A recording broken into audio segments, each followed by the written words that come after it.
سمت ساحل هلیله متاسفانه یک بارونی رو گرفته که اصلا نمیتونی جلومون رو ببینیم. اینم یکی از چالش های سفرمون.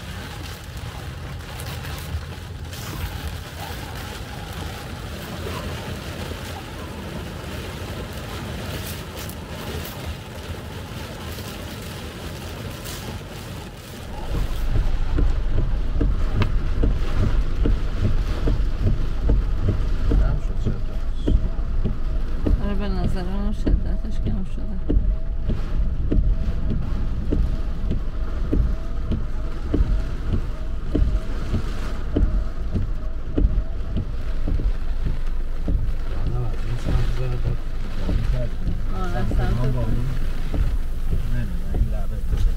بذار یه لحظه بگیرم.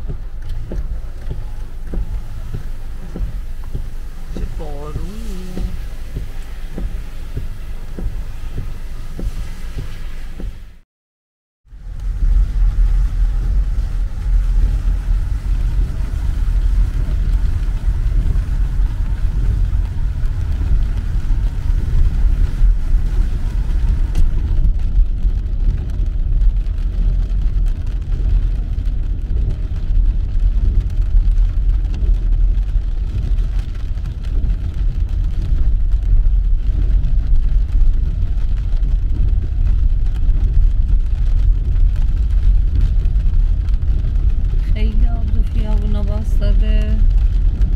قسمت نشد بریم ساحل با این بارندگی که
نکن من انگیزم اونجا هستم فکر فردا برم بریم اونجا شب شما بمونیم کجا بودیم؟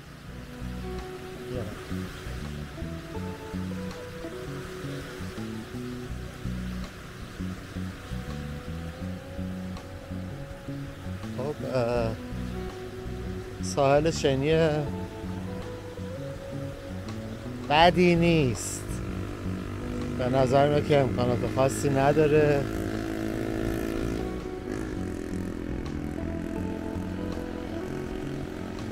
یه رستوران اون گوشه هست و همین، من چیز خاصی اینجا نمیبینم. به نظرم ساحل امام حسن خیلی زیباتر و با امکانات بیشتریه، خیلی تمیزتره به نسبت. اگه بخوام انتخاب کنم واسه کم کردن و دیدن 100% امام حسن رو انتخاب کنم. حتی ساحل ریشهر هم توی بوشهر هست که خیلی زیباست، اونم فیلمش تو کانال هست، اگه دوست داشتید ببینید لینکش رو براتون میذارم.